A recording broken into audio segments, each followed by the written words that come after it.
Antre mencari pekerjaan.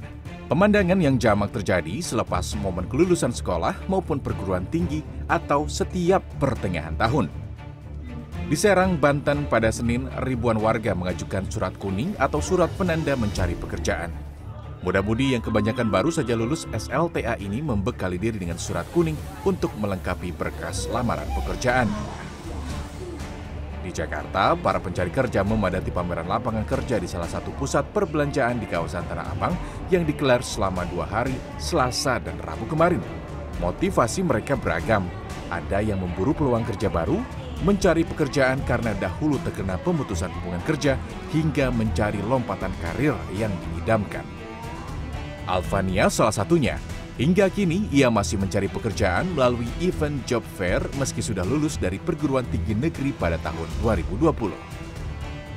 Seharusnya menurut aku ya, pemerintah tuh untuk yang job fair ini kan juga ngebantu banget nih buat kita tahu lowongan-lowongan yang lagi dibutuhin sama perusahaan. Selain dari kita bisa apply online sih memang. Cuman biasanya di job fair ini kan ada walk-in juga ya, itu juga lebih menurut aku efektif sih supaya recruiter tuh bisa langsung ketemu sama kita gitu. Gitu sih yang aku harapin dari pemerintah supaya kayak event job fair gini tuh lebih diadain lagi sih, lebih banyak, lebih buat masyarakat yang luas gitu. Badan Pusat Statistik mencatat per Februari 2023 jumlah pengangguran di Indonesia mencapai 7,99 juta orang.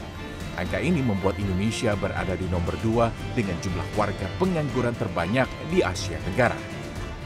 Ketidakpastian ekonomi global seperti pandemi COVID-19, lonjakan inflasi dan juga kenaikan tingkat suku bunga mempengaruhi tingkat pengangguran termasuk di kawasan Asia Tenggara seperti misalnya di Filipina dan juga Indonesia.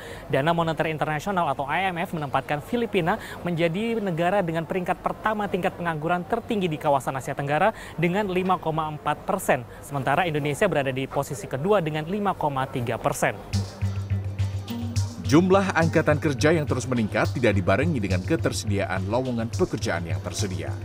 Dalam situs Karir Hub Kementerian Ketenagakerjaan misalnya, tercatat ada 400.000 lebih pencari kerja dengan jumlah lowongan yang tersedia sekitar 30 ribuan saja. Maka bisa diartikan 11 orang memperebutkan 1 lowongan pekerjaan. Guna menutup celah dan menekan jumlah pengangguran, pemerintah membuka 1 juta lowongan pada 2023 untuk penerimaan CPNS dan pegawai pemerintah dengan perjanjian kerja. Sekarang yang dilakukan pemerintah, saya lihat itu membuka lowongan di pegawai negeri cukup banyak, ya kan? Sampai ada 6.000, 7.000. Kemudian juga membuka bursa pasar kerja di beberapa tempat untuk membuat supaya mereka bisa bertemu antara pencari kerja dengan perusahaan.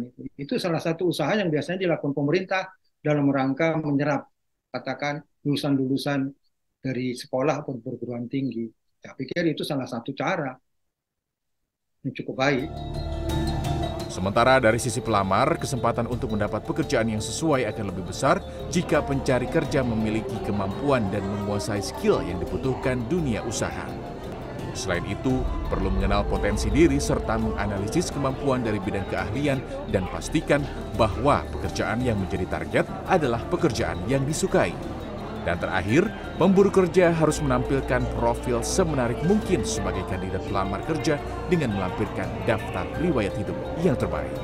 Tim Liputan CNN Indonesia.